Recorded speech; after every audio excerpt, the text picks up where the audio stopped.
우리 오늘은 창세기 25번째 이야기, 가나안과 셈의 자손입니다. 가나안은 장자 시돈과 헷을 낳고, 시돈 하게 되면 이세벨이라는 사람 알잖아요. 우리 남유다 북이스라엘의 아합 왕의 부인이 되었던 이세벨이 시돈 출신입니다. 이스라엘 나라 옆에 붙어 가지고 굉장히 북이스라엘을 타락하게 했었던 그런 나라가 시돈인데, 이 시돈이 바로 가나안 장자이구나 하는 것들을 말해주고 있고요. 그 다음에 헷을 낳고, 헷은 우리 헷 족속, 우리아가 헷 족속이라 그러잖아요. 우리아, 밧세바의 남편이었던 우리아가 헷 족속이다. 그래서 헷을 낳고, 또 여부스 족속 하게 되면은 가나안 족속인데, 다윗이 여부스 족속을 정벌해가지고 예루살렘에 성읍을 세웠던 그곳이 바로 여부스 족속이었다 하는 그 여부스 족속, 그 다음에 아모리 족속, 우리가 너무 잘 알고 있는 가나안의 대표적인 족속 하게 되면은 아모리 족속이죠. 그 다음에 기르가스 족속, 히위 족속, 알가 족속, 신 족속, 아르왓 족속, 스말 족속, 하맛 족속을 낳았다, 이렇게 말합니다. 후로는 가나안 자손의 족속이 흩어져 나아갔더라 그러면서 이제 그 족속들이 쭉 흩어지게 되어지는 그런 것들을 말하고요. 가나안의 경계는 시돈에서부터 그랄 블레셋 지경이죠. 이스라엘 그 밑에 지경, 그랄을 지나 가사까지와 소돔과 고모라와 아드마와 스보임을 지나 라사까지였더라. 이들은 함의 자손이라 각기 족속과 언어와 지방과 나라대로였더라. 이렇게 말씀을 하고 있습니다. 자, 우리가 생각을 해볼 수 있는 것이 뭔가 하면, 우리는 지금 육신이 된 사람이 육신이 되어가는 그 과정을 우리가 지금 보고 있거든요. 육신이 되어가는 과정인데, 본래 사람은 하나님의 영이 역사하는 하나님의 아들이었어요. 하나님의 신이 역사하는 사람들이었는데, 네피림이 등장을 하면서부터 하나님의 아들들이 사람의 딸들을 취해가지고 결혼을 하면서 네피림이 등장을 하지 않습니까? 그래서 사람이 어떻게 되는가 하면은 육신이 되어져 버리는 겁니다. 그 육신이 되어지는 것이 금방 그냥 육신이 되어가지고 120세로 되고 그런 게 아니라, 성경을 보니까 우리 셈의 여기에서 나오는 셈의 계보하고, 그 다음에 이제 11장 후반부에서 나오는 셈의 계보가 나오는데요. 11장 후반부에서 나오는 셈의 계보를 보게 되면 그 수명이 점점 단축되는 것을 볼 수 있습니다. 노아의 큰아들 셈은 거의 600세 이상 살아요. 보통 육신이 되면은 120세까지라고 했는데, 노아의 큰아들은 600세까지 살고, 그 다음에 셈 밑에 이제 아르박사시라든지 이런 사람들은 계속 거의 400년까지 계속해서 사는 그런 것들을 볼 수 있습니다. 이 말은 뭔가 하면 서서히 육신이 되어가면서 하나님하고 교통도 한다는 거죠. 이게 하나님의 영이 역사하지만은 교통을 하지만 육신이 되어가는 과정. 이제 그런 과정 속에서 이게 셈의 자손들 중에 한꺼번에 200년이 단축되어지는 그런 구간이 나타나게 돼요. 그 구간은 세상이 갈라질 때에, 언어가 갈려가지고 이제 막 흩어질 때, 이제 하나님하고 교통하는 사람들끼리 의사소통이 막 안 되는 이런 일들이 일어나면서 아마도 단축되지 않았겠는가 하는 그런 생각을 하게 됩니다. 이 말은 이제 세상에 무엇이 드리워지느냐 하면은 흑암이 드리워진다는 것을 얘기합니다. 빛이 없는 흑암. 사람의 마음속에 하나님이 없어져 버리는 흑암의 세계 속으로 세상은 이제 빨려 들어가게 된다는 거죠. 본래는 하나님하고 교통하는 그런 사람들이었는데 그 흑암의 세계 속으로 빨려 들어가는 그런 일들이 나타났구나 하는 것들을 볼 수 있는데, 우리 셈과 함과 야벳을 봤을 때 이 함의 계통으로 내려가는, 특히 가나안의 자손으로 내려가는 이들의 이름을 우리가 한번 여기서 가만히 보게 되면, 여기에 뭐가 나오는가 하면은 시돈도 나오고, 그 다음에 아모리 족속들, 히위 족속들, 그 다음에 여부스 족속들, 이런 가나안 7족속이 나와요. 이 가나안 7족속이 나오고 그 다음에 결정적으로 소돔하고 고모라가 등장을 하는 것을 볼 수 있습니다. 소돔과 고모라가 등장을 하는 이것이 소돔과 고모라가 멸망을 하는 때는 아브라함 때거든요. 그래서 아브라함 때에 가서는 이 함의 족속으로 내려가는 이 계통은 완전히 타락을 했구나. 하나님이 그 심판을 하지 않는다고 무지개 언약을 통해서 약속을 하셨거든요. 내가 다시는 이와 같이 홍수와 같은 심판, 인류를 완전히 멸망시키는 이런 심판은 하지 아니하겠다 이렇게 약속을 하셨는데, 그런데 소돔 심판하는 것을 봐서는 이것이 이제 그 하나님은 심판은 하지 아니하신다는 무지개 언약의 근본적인 취지는 하나님이 오래 참으시겠다는 것이고 하나님이 사람의 근본을 바꾸시겠다는 그런 취지 아니겠어요? 사람은 그 범죄를 하면서부터 소망이 없는 존재가 되어버렸어요. 그래서 여러분, 사람은 소망이 없습니다. 예수님, 우리 하나님은요 절대 사람 믿지 않아요. 사람은 진짜 소망이 없어요. 그 지난번에 얘기한 것처럼 영화에 말하는 좀비하고 똑같아요. 전혀 희망이 없는 사람들입니다. 그거 성경에서 그렇게 진단을 하는 거예요. 그렇기 때문에 소망이 없는 이런 존재들한테 하나님이 오래 참으시면서 그 근본, 소망이 없는 그 근본을 바꾸시겠다. 내가 그 근본을 바꾸겠다. 그 소망이 없는 그 사람들을 내가 십자가에 죽으면서 같이 그들도 소망이 없는 그들을 못 박아버리고 같이 죽고, 그런 다음에 그들에게서 하나님이 태어나게 하는, 성령이 태어나게 하는 하나님의 아들, 그들을 그 속에서 탄생시키겠다 하는 것이 무지개 언약이라고 지난번에 얘기하지 않았습니까? 그래서 이 무지개 언약이 나타나는, 이것에 무지개 언약한 것이 이 완성되어지는, 이 언약이 완성되어지는 그때까지 하나님은 오래 참으시겠다고 하는데, 이렇게 오래 참다 보면은 사람이 계속 타락해가지고 무지개 언약을, 이게 사람을 통해 가지고 성취를 해야 되는데, 이 무지개 언약을 성취하는데 언제나 하나님은 사람을 통해서 하나님의 역사를 성취해요. 사람을 통해서 성취해야 되는데 무지개 언약의 성취에 방해되는 일들이 일어날 수 있다는 거죠. 이게 사람이 완전히 다 타락해 버리면. 그래서 중간중간에 하나님은 소돔과 고모라를 멸망시키는 것처럼 부분적인 심판을 하시는 것을 볼 수 있습니다. 이 부분적인 심판은 무지개 언약을 달성하기 위한 목적으로 부분적인 심판을 하시는 것이죠. 이게 그런 관점에서 우리가 보게 되면, 가나안이 먼저 타락을 했구나. 셈의 족속보다도 훨씬 더 빨리 타락을 해버리는, 훨씬 더 육신이 되어져 버리는 그런 것들을 볼 수 있고요.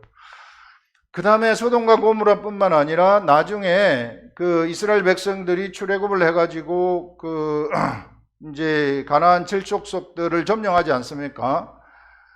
그 왜 점령하는가? 성경에서는 뭐라고 이야기를 하는가 하면은요, 이스라엘 백성들을 430년 동안 애굽에서 430년 동안 머물게 한 것은 250만의 민족으로 성장을 하게 할 목적도 있지만, 그러나 가나안 땅에 약속한, 아브라함을 가나안 땅에서 가나안 땅을 아브라함에게 주시겠다고 약속한 그 약속을 성취하기 위한 것으로 이 가나안 족속들이 아직까지 심판할 만한 그러한 여건이 형성되지 않았다는 거예요. 악하지 않았다는 거죠. 아직까지 그곳에 소망이 있었다는 것이죠.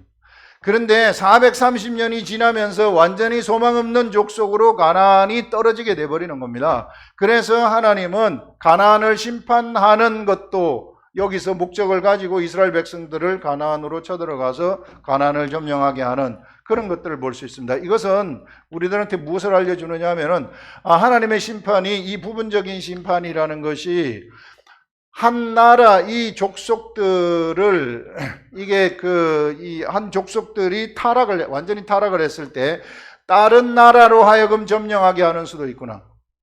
바벨론 제국을 우리 보게 되면요, 우리 남유다의 말기에 가가지고 예언자가, 예레미야인가요? 예언자가 바벨론 제국에 대해서 예언을 할 때에 그 이스라엘 백성들뿐만 아니라 이스라엘 백성을 둘러싸고 있는 시돈이라든지 블레셋이라든지 모압이라든지 암몬이라든지 이런 모든 나라들이 바벨론 제국에 의해서 멸망된다는 것을 나열을 하면서 왜 멸망되는지를 설명을 해주는 거예요. 이래서 심판받고 이래서 심판받고 이래서 심판받는다 하는 것. 그 중심이 무엇인가 하면은 이스라엘 백성들을 괴롭혔기 때문에 주변의 국가들은 바벨론 제국으로부터 심판받는다, 그렇게 말하는 것입니다. 그러면 이스라엘 남유다는 왜 심판받습니까? 남유다는 하나님보다 우상을 더 좋아해가지고 예루살렘 성에 우상이 가득하게 만들었기 때문에 심판받는 것이다. 이유가 다 있습니다. 이렇게 부분적인 심판을 하는 것을 우리가 볼 수 있어요. 그래서 하나님은 무지개 언약을 달성하기 위해서 심판을 하지 홍수처럼 모두를 심판하지 아니하겠다고 하는 그 무지개 언약이, 이것이 이 무지개 언약을 달성하기 위해서 부분적인 심판을 하시고 있구나 하는 것들을 우리한테 여기서 이 부분을 통해서 우리들한테 보여주고 있는 것입니다. 그래서 여러분들 그 하나님 보시기에 하나님의 저울이라는 것이 있는데, 이 하나님의 저울에 달려가지고 모자람이 미치게 되면 심판을 하는 겁니다. 바벨론 제국도 나중에 벨사살 왕이 하나님의 저울에 달려서 모자람이 미쳤기 때문에 그 바벨론 제국이 멸망당하는 거거든요. 바벨론 제국이 멸망한 다음에는 페르시아 제국이 등장을 하죠. 페르시아 제국 다음에는 헬라 제국이 등장을 하죠. 헬라 제국 다음에는 로마 제국이 등장을 한단 말이에요. 이 모든 것들이 다니엘의 꿈을 통해서 보게 되면 모두가 다 뒤에서 하나님이 계획하신 역사가 그와 같이 진행되고 있는 것이구나 하는 그런 것들을 우리들한테 보여주고 있는 것입니다. 그래서 우리가 사람이 타락을 할 때 하나님의 저울에 달려서 모자람이 미칠 정도로 타락을 하게 되면 세상을 들어가지고 심판을 하시는구나 하는 것들을 볼 수 있어요. 개인의 심판을 우리가 한번 보게 되면 하나님이 심판하지 않아야 한다고 했는데 개인도 심판을 하시거든요. 어떻게 심판을 하시느냐 하면 국가를 들어가지고 개인을 심판을 하는 것을 볼 수 있어요. 개인이 나쁜 짓을 하고 살인을 하고 온갖 그 타락하는 일을 하게 된다. 그러면은 국가의 법에 의해서 개인을 묶어버리는 것입니다. 그것도 하나님의 심판이라고 인정을 해요. 로마서에서 뚜렷하게 나와 있습니다. 그래서 로마서에서 사도 바울은 모든 그리스도인들도 국가에 복종하라, 국가의 것에 복종하라, 국가가 하나님이 국가의 법을 세워가지고 그들을 심판하는 것이라고 이야기를 하는 것입니다. 우리가 만약에 무정부 상태로 되어가지고 있으면 국가가 우리를 보호해주지 않는다면 그 힘센 사람이 최고죠. 모두가 다 힘센 사람한테 다 죽는 그런 일들이 일어날 수 있다는 것입니다. 그래서요, 여러분들 우리는 항상 하나님의 저울에 달리는 사람들이라는 거예요. 이 세상의 모든 육신이 된 사람들, 이제 육신이 된 사람 항상 하나님의 저울에 달리고 있는 사람들이구나. 그래서 이 하나님의 저울에 달려서 가벼움이 되지 아니하도록 그러기 위해서 우리가 가벼움이 되지 않도록 하기 위해서는 어떻게 해야 되는가? 그것은요, 하나님이 가장 싫어하는 것들. 하나님이 가장 싫어하는 것이 뭔가 하면은, 내가 하나님을 떠나가지고 세상에 완전히 육적인 본능대로 살아가는 거예요. 육적인 본능대로 살아가면서 그 사람들을 악독하게 만들고 하나님의 우리 하나님의 이 하실 일, 이 하나님이 계획하신 그 일들을 성취하는 것을 방해할 때에 그때 우리는 어떻게 되는가 하면은 하나님의 저울에 미쳐가지고 가벼움이 미치게 된다는 것입니다. 그래서 우리가 항상 조심해야 될 것이 무엇인가 하면 예수 그리스도를 믿는 자들도 항상 조심해야 될 것이 육신이라는 것이 있기 때문에 하나님이 그들을 심판한다 그런 차원이 아니라 내가 만약에 하나님의 저울에 미쳐가지고 모자람이 미쳐버리면은 여지가 악한 것들이 나한테 치고 들어오는 문을 만들어버리는 거예요. 문을 만들어버리는 것이기 때문에 악한 것들이 나한테 치고 들어와가지고 나한테 질병을 가져다 준다거나 이게 잘못된 곳으로 나를 가게 만든다거나 이렇게 할 수 있다 하는 것들을 우리가 생각을 할 수 있습니다. 그래서 또 종말도 성경에서 말하는 종말이 보통 우리는 공동체의 종말, 거대한 종말을 이야기를 하는데 성경은 개인적인 종말을 얘기하고 있어요. 개인적인 종말, 내가 육신이 되었기 때문에 이 육신은 심판을 받아야 해요. 누구든지 다 심판을 받아야 됩니다. 우리 육신은. 그래서 심판을 받아서 이제 죽게 되는 거예요. 그러나 성경에 보면은 우리의 육신은 멸하지만은 우리의 혼은 멸할 수 없는 것이 사단이라고 얘기해요. 사단은 우리의 육신은 멸하지만 혼은 멸할 수 없다 그래요. 그런데 우리 하나님은 이 육신과 혼을 같이 멸할 수 있는 분이시라고 이야기를 하고 있습니다. 그래서 우리가 바로 이런 개인적인 종말이 바로 마지막 때이다. 그래서 우리는 사실상 육신을 가진 우리가 우리의 육체는 육신이 되어버린 자들이에요. 그래서 120세 이상을 살지 못합니다. 그런데 예수 그리스도를 믿으면서 우리 속에는 하나님의 아들이 태어났어요. 이게 예수를 믿으면서 우리 속에 하나님의 아들, 하나님의 완벽한 아들인 영이 태어났다는 것입니다. 그래서 이제는 육신대로, 옛사람의 습성인 육신대로 내가 육신을 따라가지 말고 항상 성경은 영을 따라가라고 이야기를 하고 있어요. 내 육신이 영을 따라가도록 해라. 그래서 영을 따라가도록 하게 되면 거기에는 나한테 갑옷이 쫙 입혀지게 된다고 얘기를 합니다. 나한테 영적인 갑옷이 입혀지게 되는데, 영적인 갑옷이 딱 입혀지게 되면 어떤 일이 일어나는가 하면은요, 어떠한 악한 것들이 나를 공격하더라도 거기에서 절대 그들이 나를 점령하지 못하는 그런 일들이 일어나게 된다는 것이죠. 그래서 그들은 거침없이 나가가지고 세상을 정복하는 세상의 정복자들이 되어진다 하는 것들을 성경은 우리들한테 이야기를 하고 있어요. 그래서 여러분, 우리는 사실상 마지막 때를 살아가고 있다. 완전한 종말의 시대를 우리가 살아가고 있다는 거 잊어버리지 마시고, 나를 통한 하나님의 계획, 구원 계획이 어떤 것인가 하는 것들을 뚜렷하게 알고 가시기 바랍니다. 그 다음에 이제 우리가 여기서 이제 이 가나안 족속들의 이야기에서 이제 셈의 족속으로 넘어오게 되는데요.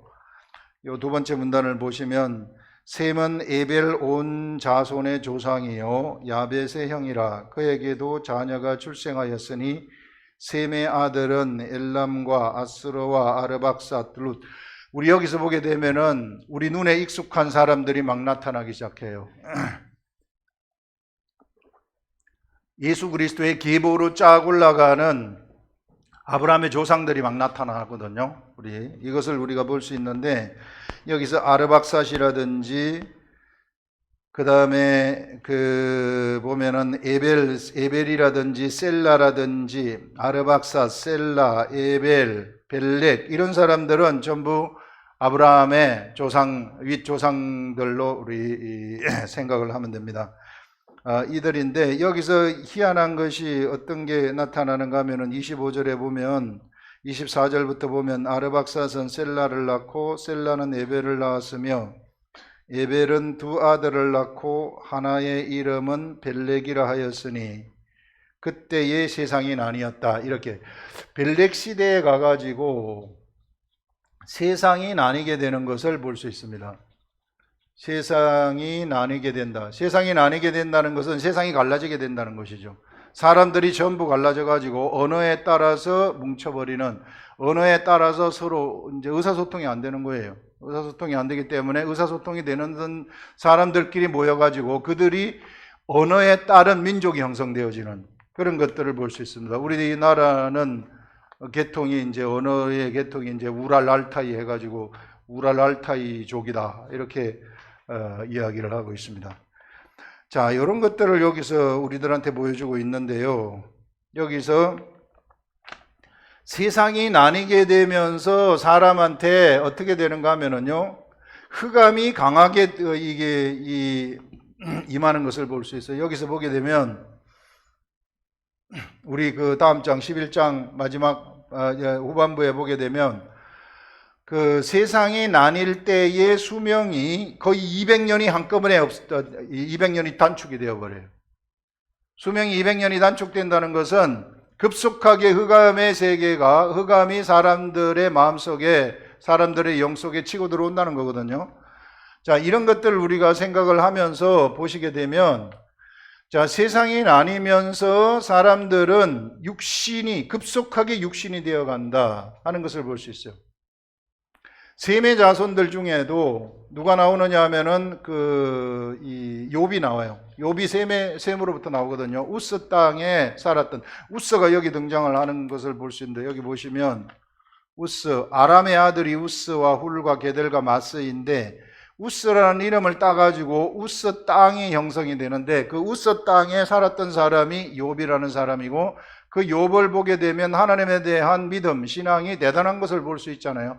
아브라함 시대 때 욥인데, 족장 시대 때 욥인데, 이때까지도 이와 같이 하나님을 좋아하는 욥과 같은 사람들이 있었구나. 우리는 아브라함이 성경에 나오기 때문에 아브라함만 아는데, 그 외에 우리의 여기 기록으로 남겨지지 아니한 하나님을 따르는 사람들이 많이 있었구나 하는 것들을 알 수 있습니다. 그래서 셈의 족속에서는 그와 같은 하나님을 따르는 아직도 하나님의 영이 역사하는 사람들이 있었구나 하는 것들을 생각을 할 수 있어요. 자, 그러면서 우리 이제 이 육신이 되어 가면서 셈의 족속도 흑암이 드리워지게 되는데, 흑암이 드리워지는 세상이 나누는 이 과정을 우리 지난주에 봤을 때 니므롯을 통해 가지고 급속하게 세상이 이 흑암의 세계 속으로 빠져들어가게 된다 하는 것을 보지 않았습니까? 그 니므롯이라는 사람이 어떤 사람이었는가 하면은 용사였고 사냥꾼이었다고 이야기를 하는데, 세상의 이름을 날리는 사람들이 되어버렸다. 이름을 날리는 사람이 되었다. 그러면서 우리 니므롯 시대에 이제 거대한 니므롯 시대부터 이제 거대한 제국을 건설하게 되면서 바벨탑을 쌓게 되고, 바벨탑을 쌓게 되면서 언어가 갈리는 그런 일들이 일어나게 됩니다. 흩어지게 된다는 것이죠. 여기서 우리가 생각할 수 있는 것이 뭔가 하면은, 이때부터는요, 흑암이 세상에 드리워지면서 옛날에는 하나님과 사람이 서로 교통하는 사람 중심이었어요. 이거 지난번에 잠깐 했었는데, 사람 중심으로 모든 것들이 이끌려졌는데, 하나님하고 교통하는 사람 중심, 하나님의 아들들, 육신이 되기 전에 하나님의 아들들의 삶은 하나님과 교통하는 그 사람이 중심이었어요. 그래서 노아도 노아 중심으로 이 방주가 지어져 가지고 내려갔었던 그런 것들을 볼 수 있습니다. 그런데 이제 세상이 나뉘면서부터 어떤 일이 일어나게 되는가 하면, 피조물이 중심이 되는 시대로 바뀌어버리는 것을 우리가 알 수 있습니다. 사람이 이제 중심이 사람이 아니라 사람이 만든 피조물이 중심이 되는 거예요. 굉장히 이 잘못된 길로 가고 있다는 것이죠. 하나님은 본래 사람을 창조하실 때 하나님의 형상으로 창조하셔가지고 모든 것이 다 사람 중심이에요. 절대로 환경이 중심이 되지 않습니다. 이 환경은 사람이 지배하는 것이라고 이야기를 해요. 동물들도 이게 사람의 음식이 될 것이라고 노아 홍수에도 이야기를 하고 있습니다. 언제나 사람 중심인데, 니므롯 시대에 가서부터는 어떤 것이 중심이 되는가 하면은 피조물이 중심이 되는 거예요. 사람이 만들어낸 것이 중심이 돼요. 예를 들어서 만들어낸 성읍이 중심이 되어버리는 것입니다. 그래서 이런 피조물을 위해서는 한 사람이 희생이 되어도 상관이 없는 그런 시대가 펼쳐지게 된다는 거죠. 국가가 만들어지면서 국가를 위해서 사람은 죽어도 된다, 이런 공동체 의식이 막 생겨나기 시작을 하는 거예요. 사람은 없는 거예요, 거기에서. 그래서 여러분, 공동체 할 때에 예수 그리스도의 도라는 것은 공동체의 도가 아닙니다. 이거 절대 우리가 분명하게 알아야 되는데, 한 개인이에요. 한 사람이에요. 한 사람이 얼마나 소중한지 몰라요. 그래서 우리 주 예수 그리스도는 99마리의 양을 두고서 한 마리 잃어버린 양을 꼭 찾으시겠다는 것입니다. 그게 하나님의 도이기 때문에 우리 하나님은 그런 분이시라는 거예요. 그래서 피조물이 중심이 되는 건, 예를 들어서 국가를 사람이 만들어내죠. 국가가 중심이 돼요. 성읍을 사람이 건설해요. 성읍이 중심이 되죠. 자, 성읍을 위해서는 네 한 사람 죽어도 된다. 우리들을 위해서 네 한 사람, 네가 죽어도 된다. 이런 의식들이 생겨나게 되는 거죠. 중심이 이동하는 거예요. 사람으로부터 피조물로 이동하는 것을 볼 수 있습니다. 그 말은 이제 그들이 신을 만들어내면, 우상을 만들어내게 되면 우상이 중심이 되어가지고 이제 이 우상 숭배를 하게 되면서 우상 숭배를 따르지 않는 사람들을 다 죽이고 다 적으로 간주해버리는 이런 일들이 일어나게 되는 것이죠. 이런 질서들이 막 형성이 되는 거예요. 이게 국가가 나타나게 되면서. 그래서 우리 시대에도 보면은 제도가 중심이 된다. 우리도 지금 제도 중심, 사람보다도 제도 중심이잖아요. 그래서 막 하도 사람을 무시하고 그렇게 하니까 막 인권이라는 것이 만들어져 가지고 인권 하는데, 이게 거의 국가 중심, 전체주의는 사람의 이 존재는 먼지처럼 생각을 해버리는 이런 것들을 우리가 볼 수 있습니다. 근데 우리 하나님의 나라는 절대 그렇지 않아요. 이런 것들이 언제 생겨나는가? 이 피조물 중심의 시대가 언제 생겨나는가? 바로 세상이 나뉘면서부터 이 세상에 니무롯이 국가를 형성을 하고 이게 이 가치관이라는 것이 이제 거대한 국가를 건설하는 것, 세계를 통일하는 것, 이런 것이 막 가치관이 되어버리는 것입니다. 잘못된 가치관이죠. 한 사람이 중심인데, 우리 하나님의 나라는 한 사람이 중심인데 사람이 없어지면서 이 거대한 국가 통일을 위해서는 사람은 좀 죽어도 된다, 이렇게 생각을 하는 의식들이 나타나기 시작을 한다는 것이죠. 사람이 희생되어지는 시대가 이때부터 나타나게 되는 것이구나, 이것이 형성되어지는 그런 것들을 볼 수 있습니다. 그런데요, 자, 이렇게 되면서 우리 하나님은 이게 이제 공동체 중심인데요. 공동체 중심이에요. 이 공동체 중심에서 우리 하나님은 다시 이것을 이게 한 사람 중심으로 가지고 오고 싶으신 거예요. 하나님의 나라가 지금 이제 흑암이 쫙 세상에 깔리면서부터 이 세상에 깔린 모든 가치관들이 사람의 가치관이 다 없어져 버리고 피조물이 지배하는 그러한 가치관으로 바뀌게 되어버리니까 우리 하나님은 이제 사람 중심으로 가지고 오고 싶으신 거예요. 그래서 선택한 사람이 누군가 하면은 아브라함이라는 사람이라는 거죠. 그래서 아브라함을 선택해가지고 아브라함이 이삭을 낳고 이삭이 야곱을 낳아서 이스라엘 백성들이 만들어지잖아요. 그러면서부터 뭐가 등장을 하게 되느냐 하면은 지난번에 이야기한 것처럼 모세의 율법이라는 것이 나타나기 시작을 합니다. 모세의 율법, 기록된 말씀을 주시는 거예요. 기록된 말씀을 주셔가지고 기록된 말씀대로 행하고 기록된 말씀을 네 마음속에 새기게 되면 하나님의 나라는 네 입술에 있다고 이야기를 하는 것입니다. 그래서 신명기에 나오는 것이 그 말이에요. 하나님의 나라가 저기 있다 여기 있다 하지 말아라. 하나님의 나라는 바로 네 입술에 있다고 얘기를 하는 거예요. 하나님은 네 입술에 있다고 이야기를 하는 그런 나라 개념을 알려주시는 것이죠. 그러면서 이제 이 율법을 선택을 해가지고 하나님이 무엇을 하게 되느냐 하면은 성막을 주시는, 율법은 이제 지난번에 얘기한 것처럼 나 이외에 다른 신을 섬기지 말아라. 육신이 된 사람들이 하도 신을 많이 만들어내니까 너희들은 제발 나 이외에 다른 신을 섬기지 말아라. 육신이 된 사람들이, 흑암에 갇힌 사람들이 계속해서 무엇을 만들어내냐면 형상을 만들어내가지고 섬기는 거야. 형상 만들지 말아라. 육신이 된 사람들이 자기 부족의 신을 만들어가지고 하나님의 신하고 자기 부족의 신하고 같이 동급으로 취급을 해버리는 거예요. 그 하나님의 이름 망령되이 일컬지 말아라. 그래서 흑암이 된 사람들한테 이스라엘 백성들 너희들만은, 다른 사람들은 어떻게 해도 상관이 없다. 이미 흑암이 되어버렸기 때문에. 그런데 너희들만은 무엇을 하느냐 하면은 요런 것은 하지 말아라 하고 구속을 시켜버리는 거예요. 율법으로 구속을 시켜요. 율법으로 구속을 시키면서 이스라엘 백성들이 이제, 그렇지만은 그 이스라엘 이런 구속을 시키는 이게 이제 공동체가, 새로운 공동체가 하나 나타나는데, 그런데 하나님의 나라는 공동체가 아니라는 것을 알려주는 거예요. 이 공동체로 가지만 그것은 외부의 모든 그 흑암으로부터 보호하기 위해서, 흑암으로부터 보호해가지고 이들을 중심으로 해가지고 무엇이 와야 되느냐 하면은 진짜 한 사람이 중심이 되어지는 시대를 열어야 되기 때문에, 예수 그리스도가 와야 되기 때문에, 그래서 이스라엘 백성들한테 이스라엘 공동체를 이끌어 가시는 것입니다. 우상숭배 절대 하지 말아라 하면서, 그 다음에 그 제사를 지내는 것도 성전을 이렇게 주면서 너희들은 이 성전에서 제사를 이렇게 이런 방식으로 드리라 하면서 섬기는 법을 하나님이 주시는 것이죠. 정확하게 섬기는 법을 주시는 것이에요. 이스라엘 백성들이 하나님을 섬기는 법, 하나님을 만나는 법은 성전에 와가지고 만나라 해가지고 성전에서 하나님을 만나는 법을 알려주시는 것이죠.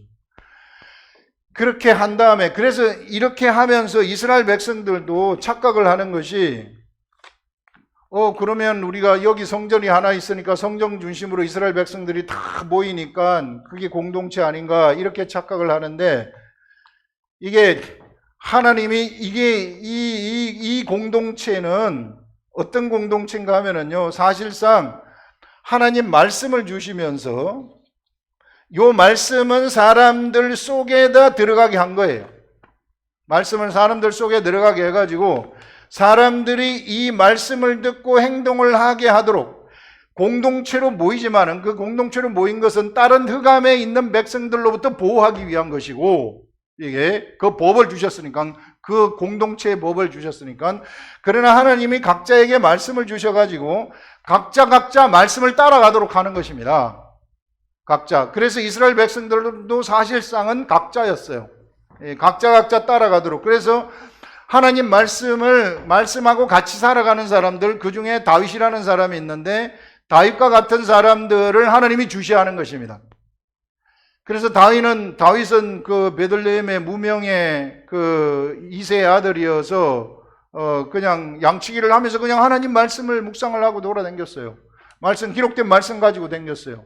그렇게 댕겼을 때 그 수많은 사람들 중에서 다윗을 딱 꼬집어 가지고 너는 이스라엘의 왕으로 기름 부음을 받게 되어지는 그런 일들이 일어나는 것입니다. 이런 것들이 이스라엘 나라가 공동체 같지만 실상은 하나님은 하나님 말씀을 주면서 개별적인 한 사람 한 사람을 중시하는 것을 보여주게 된 것입니다. 그러면서 결정적으로 이스라엘 백성에게서 예수 그리스도가 탄생을 하도록 만들어요. 그래서 예수 그리스도가 탄생이 되어가지고 이제 십자가에 돌아가시면서 어떤 일이 일어나게 되는가 하면은 물과 성령으로 거듭나게 되는 일이 세상에 일어나게 되는 것입니다. 사람들한테 흑암에 갇혀 있는, 근본이 잘못되어 있는 수많은 모든 사람들한테 예수 그리스도가 이제 이스라엘 나라를 통해 가지고 예수 그리스도가 탄생을 하고, 그 다음에 예수 그리스도가 십자가에 못 박혀 돌아가시면서 물과 성령으로 사람들을 거듭나게 해버려요. 이것은 공동체가 거듭나는 것이 아닙니다. 이것은 어떤 한 국가 전체가 거듭나는 것이 아닙니다. 한 사람이에요. 한 사람이 거듭나게 해가지고 한 사람 속에 뭐가 들어오게 하느냐 하면 그 속에 성령이 들어오도록 하시는 겁니다. 예수님이 십자가에 돌아가심으로써 성령이 들어와가지고 이제는 이 한 사람이 하나님의 말씀을 그대로 다 알아듣도록 하는 거죠. 이 하나님의 말씀을 구약시대에는 선지자들이라든지 그 당시에 이 하나님 말씀을 묵상하게 되면 하나님의 영이 내려와가지고 가르쳐 줬을 때 알게 되었었는데, 이제는 모든 사람들한테 하나님이 영이 다 들어가도록 한 거예요. 그래가지고 이제는 완전히 공동체 중심에서부터 이런 그 피조물 중심에서부터 누가 중심이 되느냐 하면은 한 사람이 중심이 되는 거예요. 사실상 누가 중심이 되느냐 하면은 그 속에 있는 그의 영이 중심이 되는 것이죠. 한 사람의 영. 사실상 그 영 속에 있는 성령님, 하나님이 중심이 되는 것이죠. 생명이 중심이 되는 것이죠. 이게 이제 그 중심이라는 것이 피조물이 아니라, 국가가 아니고 제도가 아니고 어떤 무슨 건물, 위대한 건축물 이런 것들이 아니고 이 사람 한 사람이 중심이 되어지는, 그 속에 있는 그 내면 속에 있는 영이 중심이 되어지는 시대를 예수 그리스도가 열었다 하는 것들을 우리들한테 보여주는 것입니다. 그래서 우리는요, 한 사람 한 개인, 나라는 한 사람이 얼마나 소중한지를 정말로 잘 알아야 돼요. 이것을 하나님이 여시기 위해서 이 한 사람이 니므롯 시대, 이때 세상이 나뉘면서부터 이게 공동체 중심으로 완전히 사람들이 중심이동이, 가치관이 잘못된 것으로 빠져버린 것이죠. 그래서 막 우상이 생겨나고 피조물들을 하나님처럼 따르게 되어지는 그런 일들이 일어나게 되었는데, 이제 이것이 예수 그리스도를 통해 가지고 회복이 되어지는 것을 볼 수 있어요. 한 사람 한 사람으로 다시 회복되어지는. 그래서 너희들, 예수 그리스도의 도를 믿는 너희들은 이 세계 속으로 나와 가지고 한 사람 속에 임하는 그 하나님의 나라를 발견하라. 그 말은 내 속에 임하는 그 하나님의 나라를 발견하라는 것입니다. 나라는 사람, 우리 교회 공동체에 임하는 하나님의 나라, 예수 그리스도를 발견하라는 것이 아니라, 교회 공동체가 있으면은 교회 공동체 속에 한 사람 한 사람이 핵심인데, 그 한 사람 속에 임하는 그 나라를 발견을 하시라는 것입니다. 여러분, 우리 속에 전부 다 하나님의 나라가 다 있어요. 우리가 하늘입니다. 그 나라를 이게 발견을 하라는 것이죠. 그렇게 되면, 그러면 교회 공동체, 교회를 왜 모이라고 한 겁니까? 그것은요, 교회 사람들이 이렇게 이제 물과 성령에 의해서 거듭난 사람들에 이렇게 모여갖고 있으면, 어떤 사람은 아직까지 영이 어리기도 하고, 어떤 사람은 장성하기도 하고, 그렇단 말이에요. 근데 이 사람들이 이제 각자가 하나님하고 교통을 하게 되면서 하나님의 영하고 교통을 하면서 삶 속에서 하나님을 경험하지 않습니까? 경험을 했을 때 그 경험한 것을 서로 모여가지고 나누라는 것입니다. 서로 경험한 것을 나누게 되면 서로가 막 성장하는 일들이 일어나게 된다는 것이죠.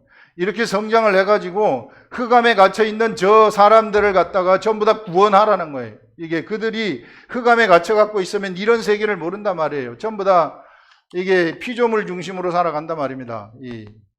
그래서 여러분들 이런 그 피조물 중심의 삶을 청산하도록 하기 위해서 예수 그리스도가 오셨구나 하면서 이 피조물 중심의 삶 중에서 가장 강력하게 사람들을 피조물 중심으로 이끌어가는 것이 뭔가 하면은 재물이라고 이야기를 해요. 예수 그리스도가 말하는 것이 재물인데, 야, 너희들은 재물이라는 것이 있는데 이게 사람을 피조물 중심으로 끌고 가는 최고의 무기다, 이렇게 얘기를 하는 것입니다. 그래서 재물은 신이 될 수 있는 존재라고 이야기를 하고 있어요.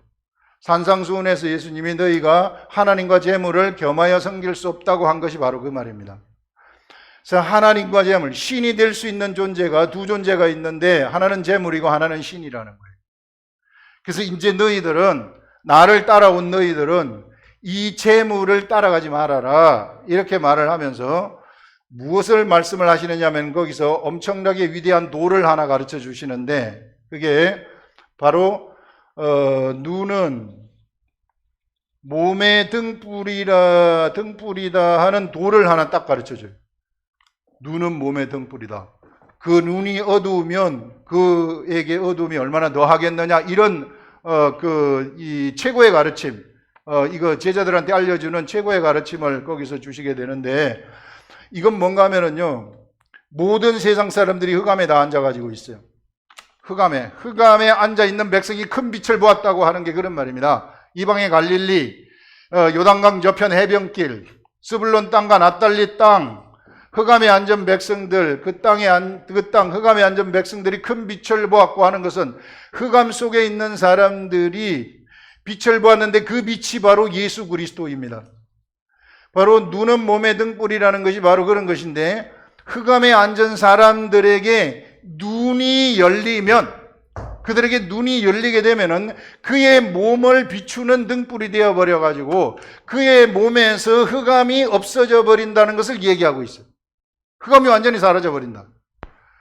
눈이 열리면, 그러면 이 눈은 무엇입니까? 빛을 보는 눈인데, 무슨 빛을 보는 눈인가 하면은 참빛, 그 다음에 큰 빛. 흑암에 앉은 백성들이 큰 빛을 보았고 예수 그리스도를 보는 빛. 예수 그리스도를 내가 눈으로 보게 되면, 예수 그리스도, 이 눈은 우리가 눈으로 보는 그런 육적으로 보는 눈이 아니라 마음으로 보는, 영으로 보는 눈이죠. 이 눈이 나한테 열리게 되면 영의 눈이라고 이야기를 하는 것입니다. 예수 그리스도를 보는 영의 눈, 이거는 성령 세례를 받는 것을 얘기하는 것이죠. 성령 세례를 보게 되면은 이 사람들은 이제 영의 눈을 가지게 되는데, 이 영의 눈을 가지게 되면은 그에게 빛이 비치게 된다는 것이에요. 몸이 환하게 되어버린다는 것입니다. 온몸이 다 환하게 된다. 이게 몸이라는 것은, 사람의 몸이라는 것은 성전 아니겠어요? 성전이 환하게 되어져 버린다는 거예요. 성전이 환하게 되어져 버린다는 것은 성전이 밝히 빛나는 일들이 일어나게 된다는 것이죠. 이게. 자, 그렇게 되면 여기서 어떤 일이 일어나는가 하면, 바로 이제 그 흑암이 비춰져 가지고 이게 몸을 비추는 일들이 일어나게 된다는 것은 영의 눈이 열린다는 것인데, 영의 눈이라는 것은 예수 그리스도를 보는 눈이라 그랬잖아요. 예수 그리스도는 상이 아니에요. 많은 사람들이 예수 그리스도의 상을 생각할 수 있는데, 예수 그리스도는 절대 상이 아니라 예수 그리스도는 지식입니다. 진리의 지식입니다. 그래서 진리를 볼 줄 아는 진리의 지식, 이 진리의 지식을 보는 눈이 열리면 몸의 등불이 되어버린다는 것, 그의 몸의 등불이 되어가지고 그는 밝혀져 버린다는 것입니다. 영적 분별력이 생긴다는 것이죠. 흑암이 그에게서 물러가 버린다는 거예요. 그래서 이제 진리의 지식이라는 것이 무엇인가? 바로 예수 그리스도를 보는 예수 그리스도죠. 진리의 지식이라는 것이. 그래서 이 진리의 지식이 바로 예수 그리스도인데, 이것이 누구한테 들어오느냐 하면은 성령님을 통해 가지고 사람들한테 알려지게 되는 거예요. 이게 개별적, 이제 그래서 그 사람이 중심이 되는 것입니다. 진리의 지식을 갖고 있는 그 사람이 중심이 되는 거예요. 이제는 피조물의 중심이 시대가 지나가 버렸다는 거예요. 이제 그것은 완전히 잘못된 시대, 흑암의 시대였고, 이제 새로운 빛이 열리면서 이제 이런 이게 몸이 영의 몸이 되어져 버리는, 이게 빛이 막 비쳐가지고 이 혼하게 되어지는 이런 시대가 열렸다. 그래서 이제는 이런 사람들 중심의 삶이 펼쳐진다는 것을 예수 그리스도의 세계 이후에 우리들한테 알려주고 있구나 하는 것들을 우리가 아시라는 것이죠. 예. 그래서 여러분들, 우리가 이 진리의 지식의 세계를 우리가 봐야 되는데, 이 진리의 지식의 세계는 그러면 어떻게 우리에게 알려지는가?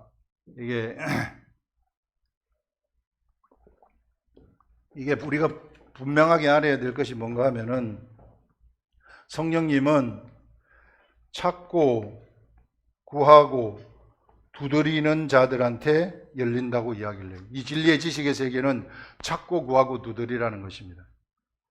우리 이 시대에는 개별적인 시대라는 거예요. 개별, 한 사람이 중심이 되는 시대라는 것을 예수 그리스도가 얘기를 하고 있어요. 예전부터 그랬어요. 근데 사람이 그것을 흑암이 드리워지면서 잊어버린 거죠. 근데 그런 시대인데, 그런 시대 속에서 우리들이 분명하게 알아야 될 것은 찾고 구하고 두드리는 거예요. 내가 찾고 구하고 두드리는 거, 그 이외에 딴 길이 없어요. 제가 이거 해보니까 그래요. 정말로 찾고 구하고, 내가 찾고 구하고 두드리라는 것입니다. 그 말은 성경을 겉으로 많이 읽는 그런 게 아니라 깊이 있게 읽으라는 거예요. 집중해서 읽으라는 것입니다. 내가 계속해서 찾고 구하고 두드리고 하나님한테 구하고 하나님한테 찾고, 이거 알려주세요, 이 성령님 이거 알려주세요, 이거 알려주세요, 이거 알려주세요 하게 되면은 그 세계가 나한테 알려지게 된다. 진리의 지식, 영의 눈을 내가 가지게 된다는 것이죠. 영의 눈을 가지게 되면, 그러면은 나는 이제 피조물 중심이 아니라, 예전에는 피조물 중심, 재물 중심이었는데 피조물 중심에서 내 세계관이 바뀌게 되어버린다는 것입니다. 하나님 중심으로 바뀌게 되어지는, 하나님 지식이 나의 삶의 중심이 되어져 버리는, 그렇게 될 때 비로소 이 재물의 세계가 정복되어지는 것을 알려주는 것입니다. 재물은 내가 재물을 가지고 싶다 그래서 가져지는 게 아니에요. 하나님의 지식의 세계가 정복이 되면 재물의 세계도 정복이 되는 것입니다. 왜? 세상을 그때부터 지배할 수 있는 능력이 생기기 때문에. 사람들은 자꾸 재물을 직접적으로 치고 들어가려고 해요. 하나님, 나 요거 아파트 좀 사게 해주세요. 하나님, 내 이거 좀 가지고 싶어. 이거 가지게 해주세요. 정말 필요합니다. 이거 가지게. 절대 그거 안 돼요. 그거 백날 해보세요. 안 됩니다. 그러나 내가 하나님 지식을 가지고 있고 하나님 지식을 찾는 사람으로서 이게 이 필요한 것들, 거기에서 필요한 것들, 하나님 이게 필요합니다, 저게 필요합니다, 그렇게 되면은 자동적으로 그 재물이 정복되어지는 그런 일들이 일어나게 된다. 그래서 재물을 우리가 따라가지 말라는 것. 눈이 어둡다는 것은 뭔가 하면은요, 바로 재물을 신으로 삼은 자들, 이게 재물을 따라가는 자들에게 영적인 눈이 어둡다. 부자 청년이 와가지고 예수님, 어찌하여야 제가 영생을 얻을 수 있겠습니까? 이렇게 물으니까 그 율법을 지켜라. 내 율법을 제가 다 지켰습니다. 너에게 부족한 게 있는데 네가 가지고 있는 재산을 팔아서 가난한 자들한테 나눠주고 나를 따르라, 이렇게 했잖아요. 이미 그 부자 청년은 그 돈이라는 신한테 완전히 빨려 들어가 있었기 때문에 거기서 빠져나오기 힘든다는 것을 예수님이 알려주는 거예요. 그러면서 거기서 유명한 말이, 이게 부자가 천국에 들어가는 것이 낙타가 바늘기에 들어가는 것보다 더 어렵다 하는 그런 말씀을 하고 있습니다. 그래서 여러분들 이 시대에는 공동체 중심이 아닙니다. 그래서 공동체를 위해서 내가 희생하는 그런 게 아니에요. 국가를 위해서 내가 희생하는 것이 정의가 되는 시대가 아니라 내 속에 있는 하나님의 지식이 나를 끌고 가는 것, 내 속에 있는 하나님의 지식, 그것이 정의라는 거예요. 그래서 이거 모두가 다 하시고 절대 어떠한 분위기에 휩쓸린다거나 으쌰으쌰 하는 데 휩쓸린다거나 이렇게 하지 마시고 내 속에서 성령님이 나한테 말씀하시는 것이 무엇인가를 뚜렷하게 알아듣고 그래서 그 성령님하고 교통을 하면서 그 성령님이 나를 위해서 계획하신 하나님의 계획, 그런 것들을 내 스스로 혼자서 기도하면서 달성을 하는 것입니다. 그러면서 그렇게 하고자 하는 사람들을 옆에서 서로 도와주는 거예요. 서로가 도와주는, 이게 교회가 바로 그런 게 교회다 하는 그것들을 오늘 이 말씀이 우리들한테 알려주고 있습니다. 기도하겠습니다.